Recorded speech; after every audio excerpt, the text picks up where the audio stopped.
식사를 하고 나서 한 할머니가 이렇게 이야기를 했습니다. 얘들아, 우리 모였으니 오래간만에 모교 교가를 한번 부르자. 그렇게 제안을 했습니다.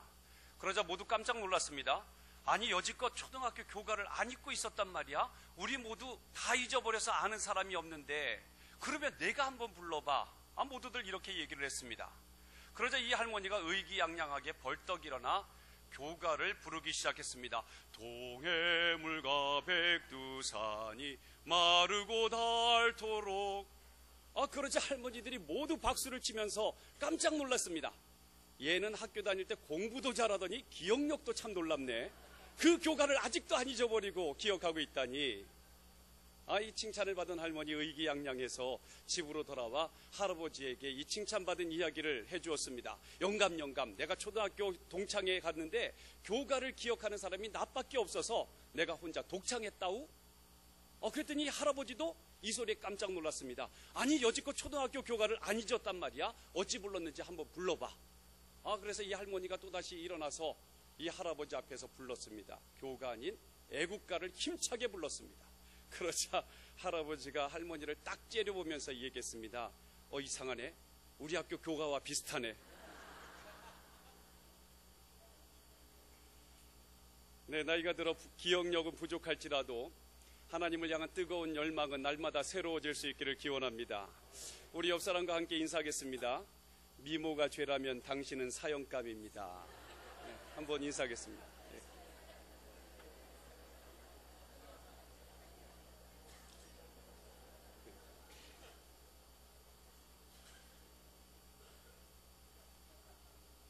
네, 지금 이런 마음으로 직분을 감당하신다면 아마도 재직 교육이나 재직 헌신 예배가 필요하지 않을 것 같습니다. 이렇게 부족하고 목회에 변변치 않은 사람을 재직회에 헌신 예배에 초대를 해주셔서 말씀을 전하게 하신 우리 담임 목사님, 그리고 또 당회 교회 감사의 말씀을 드립니다. 어쩌자고 이렇게 부족한 사람을 초대하셨는지, 여러분 교회가 정말 용감한 것 같습니다. 우리 담임 목사님께서 재직 헌신 예배를 부탁을 하셔서 제가 그 부탁을 받고 나서 정말 부족한 사람에게 어려운 일을 부탁하신다, 그런 생각을 하게 되었습니다. 그러면서도 어떤 말씀을 전할까 곰곰이 생각을 하다가 오늘 이 말씀을 증거하게 되었습니다. 이 말씀은 제가 저희 교회에서 약 7주간에 걸쳐서 은사론과 직분론을 강의했던 그런 말씀입니다. 오늘은 좀 엑기스만 좀 추렸는데 조금 길 수도 있습니다. 그러나 걱정하지 마십시오. 제가 은사가 하나가 있습니다. 말이 빠릅니다. 전혀 걱정하지 마시기 바랍니다. 오늘 말씀이 포함되는 이 고린도전서 12장은 은사장이라고들 이야기합니다. 그러나 이 말씀은 단순한 은사장이 아니라 교회에서 직분을 맡고 있는 모든 분들이 반드시 듣고 익히고 실천해야 될 주옥 같은 말씀들이 이 본문에 담겨져 있습니다. 전 이 고린도 교회를 생각할 때마다 정말 신기한 교회다 하는 생각이 듭니다. 왜냐하면 오늘 본문 12장이 기록된 이유는 고린도 교회의 은사가 아주 풍성했기 때문에 그렇습니다. 그러나 이 고린도 교회는 또한 문제도 정말 많은 교회였습니다. 여러 가지 문제가 있었겠지만 가장 큰 문제는 파벌 싸움이었어요. 그래서 교회를 세운 바울파다, 지금 담임 목사님인 아볼로파다, 그리고 예수님의 수제자인 게바파다. 아니, 이것도 저것도 다 싫다. 우리는 예수파다. 그래서 파당을 지어서 정신없이 싸우는 그런 교회였습니다. 요즘 말로 쉽게 이야기하자면 우리는 원로 목사님 파다, 우리는 담임 목사님 파다, 우리는 신령파다, 아니다, 우리는 이것도 저것도 다 싫다, 우리끼리 파다, 이런 식으로 해서 네 파가 모여서 이 교회 안에서 싸웠던 그런 교회였다는 것이죠. 그것만이 아닙니다. 심지어 교회 안에서는 음행의 문제도 일어났습니다. 또 세상 법정에서 교인을 고발하는 그런 문제도 이 고린도 교회 안에서 일어났습니다. 게다가 여성들은 서로 주도권을 잡으려고 싸움질을 일으킬 그런 정도였습니다. 그러니 바울이 14장에서는 여자는 교회에서 잠잠하라 이렇게 선포할 정도로 이 교회는 굉장히 많은 문제를 가지고 있었습니다.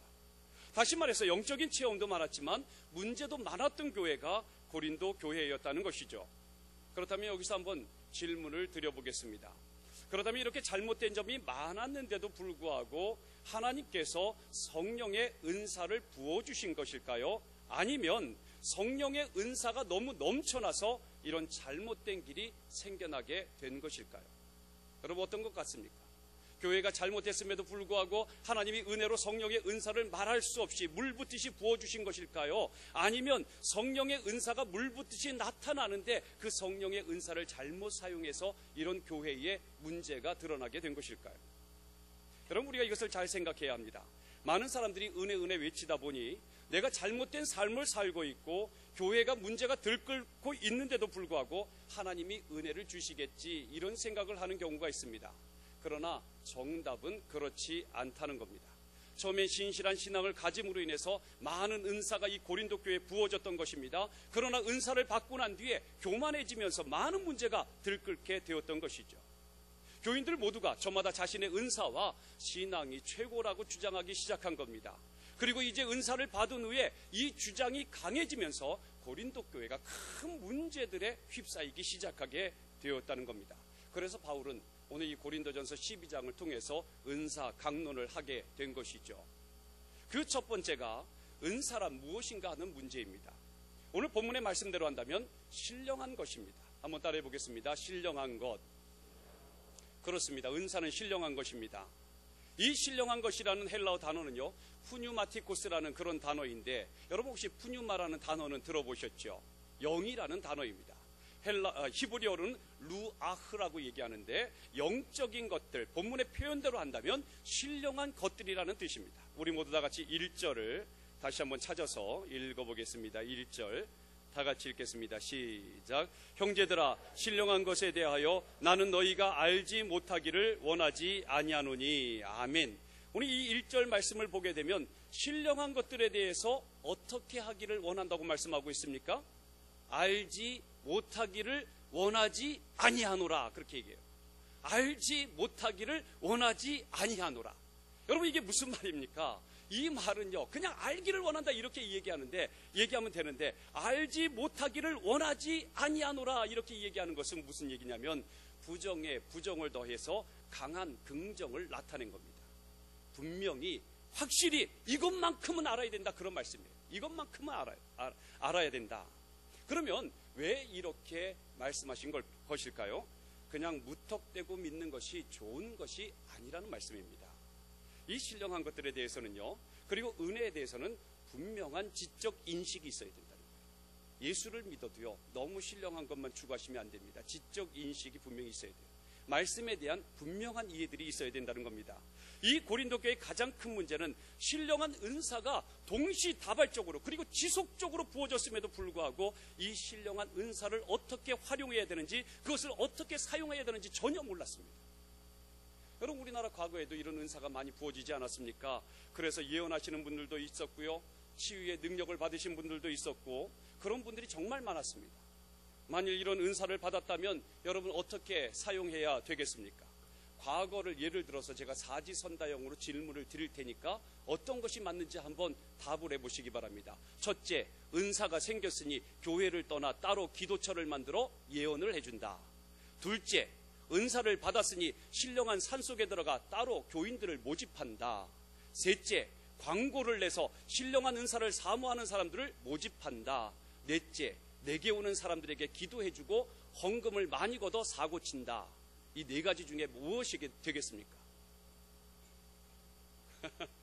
놀랍게도 이 네 가지가 우리 한국교회의 과거의 모습입니다.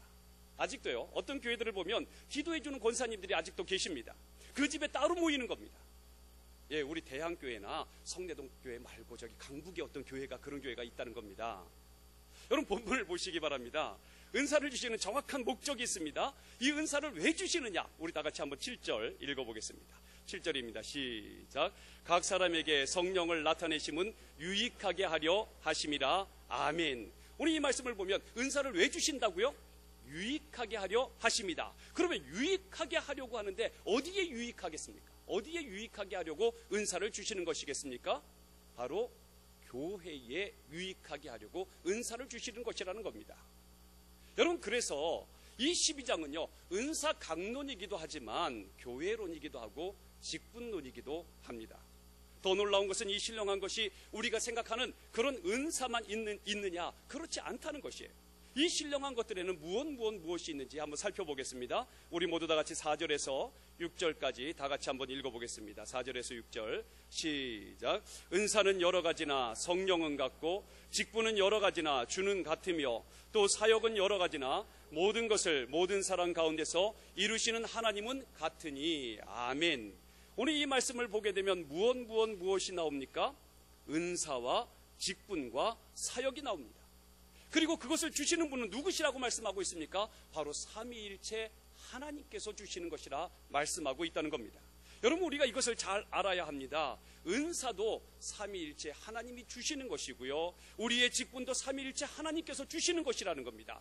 또 우리의 모든 사역들도 다 삼위일체 하나님께서 명하셔서 우리 교회를 통해서 만들어 주신 것이 사역이라는 것이에요.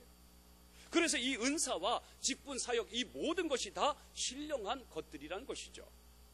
자, 이제 이 말씀을 근거로 해서 오늘 헌신 예배를 드리시는 여러분들에게 다시 한번 묻겠습니다. 여러분들 다 재직이시죠? 다 직분자들이라는 것입니다. 그렇다면 내가 가지고 있는 이 직분은 누가 주신 것입니까? 삼위일체 하나님께서 내게 주신 것이라는 겁니다. 그러면 이 직분 내 권위를 위해서 사용해야 되겠습니까? 아니면 교회 유익을 위해서 사용해야 되겠습니까? 당연히 교회 유익을 위해서 사용해야 한다는 것이죠. 우리가 이것을 잘 생각하셔야 됩니다. 직분을 직분답게 사용하실 수 있어야 한다는 것이에요. 그리고 내게 주어진 이 직분은 아무렇게나 그냥 만들어진 것이 아니라 하나님의 목적에 의해서 만들어진 그런 것이라는 것을 분명하게 확신하셔야 한다는 겁니다. 여러분 한번 따라해 보겠습니다. 제게 주신 신령한 직분으로 교회 유익을 끼치도록 하겠습니다. 그렇습니다. 우리에게 주어진 이 직분은 신령한 것이고, 이 신령한 직분을 받았다면 교회 유익을 끼칠 수 있도록 해야 한다는 것입니다. 만일 여러분이 이 직분을 신령한 직분이라는 사실을 잊어버리고요, 교회 유익이 아니라 자기 유익만을 위해서 사용한다면 이분들에게 아주 적절한 요즘 유행가가 있습니다. 요즘 따라 집사인 듯 집사 아닌 집사 같은 너. 네, 여기까지만 하겠습니다. 네, 권사님, 장로님들은 안 부르겠습니다. 직분을 받았는데 직분과 전혀 상관없는 삶을 살아서는 안 된다는 것이죠. 썸 타지 말라는 겁니다. 네, 아마 젊은 분들은 아실 겁니다. 무슨 얘기하는지. 어쨌든 직분이 무엇이라고요? 신령한 것이라는 겁니다. 그리고 교회 유익을 위해서 우리에게 주시는 것이라고 했습니다. 고린도 교회는 이것을 몰랐던 겁니다. 그런데 놀랍게도 요즘 현대교회 직분자들이 목사인 저부터 시작해서 집사에 이르기까지 이 직분이 무슨 계급인 줄 안다는 거예요. 어느 교회 집사님 한 분이 어느 날 밤 잠을 자다가 꿈속에서 꿈에 그리던 천국에 가보게 되었습니다. 눈부실 정도로 으리으리하고 어마어마한 천국문 안에 들어갔더니 천사가 마중 나오는 것입니다. 그러면서 하는 말이 오늘아 수고했으니 식사부터 하고 천국 구경을 하자, 이렇게 얘기하더라는 거예요. 그래서 이야, 천국에도 식구경이라는 말이 있나 보다. 그래서 기대감을 가지고 천국의 식당에 들어가게 되었습니다. 이 천국의 식당에서 아마 엄청난 산의 진미가 나오겠지, 이런 기대감을 가지고 천국 식당에 들어갔습니다. 그런데 이게 웬일입니까? 식당 종업원이 밥상에 달랑 밥상 하나 가지고 오는 거예요. 그래서 그 밥상에 뭐가 있나 하고 그 보자기를 들춰봤더니 짬뽕 한 그릇이 거기 놓여져 있는 거예요. 그래서 이 집사가 너무나도 어이가 없어서 천사에게 따졌습니다. 아니, 천국에서 집사를 이렇게 대접할 수가 있습니까? 항의했더니 이 천사가 그러더랍니다. 당신은 이제까지 주를 위해서 한 일이 없어서 큰 대접을 받을 수 없다, 그러더라는 거예요. 그래서 곰곰이 생각해보니 그 말이 사실인지라 더 이상 할 말이 없어졌습니다. 그 순간에 갑자기 교회에서 많이 수고를 하셨었는데 한 1년 전에 먼저 천국에 가신 장로님이 생각이 난 거예요. 그래서 우리 아무개 장로님은 천국에서 잘 대접받고 있겠구나. 그래서 천사에게 물어봤습니다. 우리 아무개 장로님이 한 1년 전에 갑자기 천국에 오신 것 같은데 그럼 그 장로님은 어떤 대접을 받습니까? 이렇게 천사에게 질문을 했어요. 그랬더니 천사가 뭐라 그러냐면 방금 밥상을 들고 온 종업원이 그 장로님이시다, 그러는 거예요. 그 이유가 뭐냐면 주의 교회에서 수고를 많이 했지만 청지기 됨을 망각하고 주인 노릇만 했기 때문에 이제는 종 연습을 하고 있는 중이라는 겁니다. 그래서 더욱 궁금해진 이 집사님, 몇 년 전에 세상을 떠나신 원로 목사님이 생각이 났습니다. 그래서 평생을 헌신하신 목사님은 좀 다른 대접을 받겠다 이렇게 생각이 되어서 물었습니다. 그럼 우리 원로 목사님이 몇 년 전에 이 천국에 오신 것 같은데 원로 목사님은 어떤 대접을 받습니까? 그랬더니 천사가 뒤도 돌아보지 않고 대답을 했습니다. 방금 배달 가셨다. 네. 유머입니다. 하나님께서는 주님과 교회를 섬기는 저와 여러분들에게 짬뽕 한 그릇이 아니라 정말 말할 수 없는 큰 상을 예비해 놓으신 줄로 믿습니다. 하지만요, 이 유머는 우리가 어떤 직분을 소유했든지 교회에 유익을 끼치는 것이 정말 중요하다고 이야기해주는 그런 유머입니다.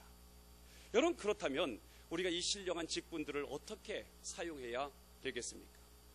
앞에서도 말씀을 드렸듯이 이 직분을 통해 교회에 유익을 끼쳐야만 합니다. 그렇다면 그 유익을 어떻게 끼쳐야 되느냐, 그런 얘기예요. 첫 번째로, 약하게 보이는 몸의 지체를 아름답게 만들어 주어야 한다 하는 것이에요. 한번 따라해 보겠습니다. 약하게 보이는 지체를 아름답게 하자. 그렇습니다. 이 직분을 사용해서 가장 먼저 사용해야 될 것이 무엇이냐면 약하게 보이는 지체를 아름답게 해주어야 한다는 것이에요. 우리 모두 읽지는 않았지만 22절과 23절 다 같이 한번 읽어보겠습니다. 22절 23절 같이 읽겠습니다. 시작. 그뿐 아니라 더 약하게 보이는 몸의 지체가 도리어 요긴하고 우리가 몸에 덜 귀히 여기는 그것들을 더욱 귀한 것들로 입혀주며 우리의 아름다운 못한 지체는 더욱 아름다운 것을 얻느니라. 그런즉 아멘. 우리 이 말씀을 보게 되면 우리의 약한 것들을 더 아름답게 만들어 주어야 한다 말씀하고 있어요. 여러분, 보통 사람들이 가지고 있는 최고의 관심사가 무엇일까를 한번 생각해 보실 수 있길 바랍니다. 여러분, 보통 사람들이 가지고 있는 최고의 관심사, 물론 돈일 수도 있겠지만요, 많은 사람들이 가지고 있는 관심사가 무엇이냐면 날 좀 귀히 여겨달라는 거예요. 여러분, 그렇지 않습니까? 날 좀 귀히 여겨달라. 그러나 이것은요, 교회에 나와 신앙생활을 처음 할 때 그때로 끝나야 됩니다. 신앙생활이 어느 정도 되면 이제는 나보다도 덜 귀히 여김을 받는 사람들을 위해서 일할 수 있는 직분자들이 되어줘야 한다는 것이에요. 여러분, 얼굴만 가지고 한번 생각해 보겠습니다. 여성을 아름답게 꾸밀 때, 특별히 화장을 할 때, 얼굴 중에 어디가 가장 핵심 포인트일까? 제가 그걸 생각해 봤어요. 여러분, 어떻게 생각하십니까? 여러분, 여자분들이 얼굴에 화장을 할 때 어디가 가장 핵심 포인트인 것 같습니까? 물론 이 생각은요, 제 생각이니까 여러분 견해가 다 다를 수가 있습니다. 그런데 저는 그저 여성의 얼굴을 바라볼 때 그게 예쁘다고 생각하니까 이렇게 얘기를 하는 거예요. 그러니까 여러분 너무 개념치 마시기 바랍니다. 저는 적어도 여성이 화장을 하며 예쁘게 꾸밀 때 최후의 포인트는 귀가 아닐까 이런 생각을 해요. 머리도 참 중요합니다. 머리에 막 훅가시를 집어넣고 얼굴에 화장을 하고 이런 것들 잘해야 됩니다. 그런데 마지막 포인트는 모든 화장을 끝내고 그 귀에다 귀걸이 하나 딱 달아주었을 때 그때가 아닐까. 그 귀걸이를 달아줌으로 말미암아 아름다움의 끝을 맺는 것은 아닐까, 그런 생각을 하게 됩니다. 여러분, 이게 제가 단순히 제 생각이라고 말씀을 드렸습니다. 그런데 여러분 한번 생각해 보시기 바랍니다. 이 귀라는 것은 어떻게 생각하면 별로 관심을 갖지 못할 만한 것인데 우리 여성들은 참 신기하죠. 어디서 미가 창출되는지를 분명히 알아서 그 귀에다가 귀걸이를 딱 달아준다는 거예요. 마찬가지입니다. 교회가 가장 아름다울 수 있는 가장 중요한 포인트는 바로 드러나지 않는 사람을 위해 힘쓸 때, 바로 그것을 아름답게 할 때 교회는 가장 아름다워질 수 있다는 것이죠. 사랑하는 성도 여러분, 드러나지 않는 사람들을 위해서 섬기시는 직분자들이 될 수 있기를 축원합니다. 이게 바로 신령한 직분을 가진 사람들이 해야 될 첫 번째 일들이에요. 그렇다면 두 번째로, 신령한 직분을 가지신 분들이 해야 될 두 번째 일이 무엇이겠습니까? 서로가 하나가 되는데 힘써야 한다는 것입니다. 한번 따라해 보겠습니다. 서로 하나가 되는데 힘쓰자. 그렇습니다. 서로가 하나가 되는데 힘써야 됩니다. 우리 모두 다 같이 24절 읽어보겠습니다. 24절 같이 읽겠습니다. 시작. 우리의 아름다운 지체는 그럴 필요가 없느니라. 오직 하나님이 몸을 고르게 하여 부족한 지체에게 귀중함을 더하사. 아멘. 여러분, 성령의 역사는 하나가 되게 하시는 역사입니다. 그런데 성령의 역사가 왜 하나가 되게 하시는 역사인가? 이렇게 했을 때 그 답은 바로 하나님께서 그걸 원하시기 때문이라는 것이죠.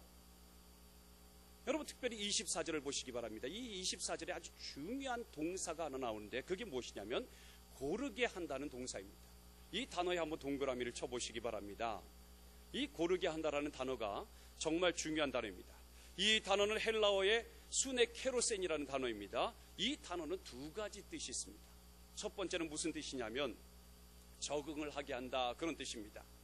이 초신자가 교회에 나왔을 때 처음 적응을 잘 하지 못합니다. 그랬을 때 이 고르게 한다, 이 말의 뜻이 무엇이냐면 그런 초신자들 이 교회에 잘 적응할 수 있도록 인도해준다, 이끌어준다, 그런 뜻이 있어요. 두 번째가 중요한데 이 고르게 한다라는 뜻은 조제한다라는 뜻이 있어요. 조제한다. 조제하는 것이 무엇입니까? 요즘은 그저 병원에서 처방하는 대로 뭐 약국에서 이렇게 알약 몇 개 이렇게 모아서 그렇게 처방을 해줍니다만은 옛날엔 그렇지 않았습니다. 해당되는 약을 다 모아서 그걸 조그만 절구에 집어넣고 그걸 다 빻습니다. 그래서 가루를 만들어서 하나로 만들어 이것을 약으로 지어주었습니다. 이 고르게 한다, 수네 케로센이라는 이 단어 뜻은 약을 조제한다, 절구에 넣고 빻는다, 그런 의미가 있다는 것이에요. 우리가 사회적 신분이 무엇이 되었든지 간에 또 어떤 죄를 지었든지 간에 또 무슨 일을 하고 있든지 간에 상관이 없다는 그런 뜻입니다. 하나님 이런 모든 사람들을 절구에 집어넣고 다 빻아서 하나로 만들기를 원하신다는 것이죠. 목사라는 알약, 장로라는 알약, 권사라는 알약, 안수집사님이라는 알약, 또 평신도라는 알약, 이걸 다 집어넣어서 하나로 다 빻아서 하나로 만드는 그런 것이 바로 고르게 한다는 의미라는 것입니다. 그래서 우리가 하나님 앞에서 정말 하나가 되는데 힘써야 한다는 것입니다. 어떤 사람들은 교회에 와서 이렇게 말합니다. 내가 왕년에 어떤 사람이었는데, 이렇게 이야기하는 사람들도 있고요. 내가 얼마나 대단한 사람인데 이걸 드러내려고 하는 사람들도 있습니다. 그러나 하나님은 그런 것을 원하시는 것이 아니라 다 빻아서 고르게 하여 동일한 하나님의 직분자가 되기를 원하신다는 것이죠. 결국 이렇게 해서 모두가 다 하나가 되는 것입니다. 그게 바로 교회예요. 제발 교회에서 내가 누군데 이러지 마십시오. 교회에서 이러는 사람 제일 꼴불견입니다. 왜 그런지 아십니까? 다 똑같이 하고 다 똑같이 봉사하는데 교회에서마저 갑질을 하려고 한다면 여러분 이것이 꼴불견이 아니고 무엇이겠습니까? 바라기는 우리 신령한 직분을 가지신 분들은 갑의 역할을 하실 수 있기를 바랍니다. 갑질하는 게 아니라 갑의 역할을 하셔야 돼요. 이끌어주고 섬겨주고 하나가 되게 하고 이런 일들을 감당해야 된다는 거예요. 우리 모든 재직들은 신령한 직분을 받은 사람임을 깨닫고 모두가 하나가 되는데 힘쓰시는 귀한 재직들이 될 수 있기를 축원합니다. 마지막 세 번째, 직분을 가지고 있는 사람들은 주를 위해, 교회를 위해 상처를 좀 받을 수 있기를 바랍니다. 한번 따라해 보겠습니다. 주를 위해, 교회를 위해 상처 좀 받자. 그렇습니다. 주를 위해, 교회를 위해 상처를 좀 받을 수 있어야 돼요. 교회 목회를 하다 보면 제일 황당한 사람이 누군지 아십니까? 항존 직분자인데 상처받았다고 교회 안 나온다고 버팅기는 사람입니다. 정말 황당합니다. 여러분, 제가 한번 질문을 드려보겠습니다. 요즘 같은 시대에 교회를 위해서, 주님을 위해서 상처받는 것 외에 당하는 고통이 무엇이 있겠습니까? 우리가 찬양할 때 그런 찬양을 부릅니다. 주도 곤욕 당했으니 나도 곤욕 당하리. 이런 찬양 부릅니다. 그런데 무슨 고난을 받고 있느냐, 그런 말이죠. 여러분, 주도 고난 받았으니 나도 고난 받겠다고 이렇게 찬양하면서 내가 주님을 위해서 무슨 고난을 받고 있느냐, 그걸 한번 생각해 보실 수 있기를 바랍니다. 교회 일을 하고 주님의 일을 하다 보면 상처받을 수도 있다는 겁니다. 그런데 그것 당연한 겁니다. 안 들어야 할 말들 듣게 됩니다. 그럴 때 그걸 좀 당연한 것으로 여기실 수 있기를 바랍니다. 신령한 직분을 가진 사람들이 그깟 상처 하나 못 이겨서 교회 안 나오네 그러면 그게 말이 되겠습니까? 아니, 우리 대한교회 말고요, 저 강북교회 어느 교회가 그렇다는 교회가 있어요. 여러분, 다시 한번 새기실 수 있기를 바랍니다. 우리의 직분은 누가 주셨습니까? 하나님이 주신 것입니다. 이 직분은 어떤 것이라 말씀을 드렸습니까? 신령한 것이다, 이렇게 말씀을 드렸어요. 하나님은 우리에게 신령한 은사만 주시는 것이 아닙니다. 교회를 통해서 신령한 직분도 주시고 신령한 사역도 주셨습니다. 내가 가지고 있는 이 직분, 그냥 단순한 것이 아니라 하나님이 주신 신령한 직분이라는 사실을 여러분 잊어버리지 마시기 바랍니다. 그래서 소중히 여기시고 또 교회를 위해서 잘 섬길 수 있는 직분이 되어져야 한다는 것이죠. 그리고 내가 가진 직분이 신령한 것처럼 다른 사람이 가지고 있는 직분도 신령한 것임을 믿어주시기 바랍니다. 특별히 교육전사님, 여러분 나이가 어리다고 반말하고 종부리듯 하지 마시기 바랍니다.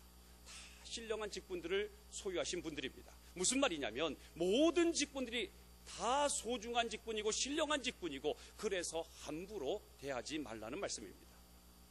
이제 우리 모두 교회에서 신령한 직분을 받았으니 이것으로 주께 영광을 돌리시고 교회에 큰 유익을 끼치시는 저와 여러분들이 될 수 있기를 축원합니다. 그리고 각자에게 맡겨진 직분이 서로 다릅니다. 서로 충성하여 하나가 될 수 있는 귀한 일에 힘쓰는 성도들이 될 수 있기를 기원합니다. 이제 마지막으로 우리 옆에 분들에게 한번 알려주시겠습니다. 저는 신령한 직분을 맡은 사람입니다. 귀하게 대해주세요 하고 한번 얘기하겠습니다.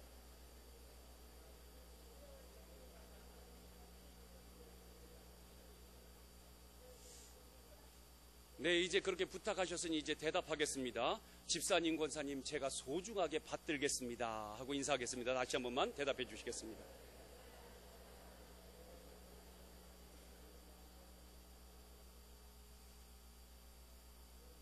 네, 그런 마음을 가지고 교회를 잘 섬기시고 주님을 섬기시고 하나가 되는 귀한 교회가 되시기를 예수님의 이름으로 축원합니다. 기도하겠습니다. 사랑해 주 하나님 아버지, 우리에게 신령한 직분을 주시고 헌신하게 하셨사오니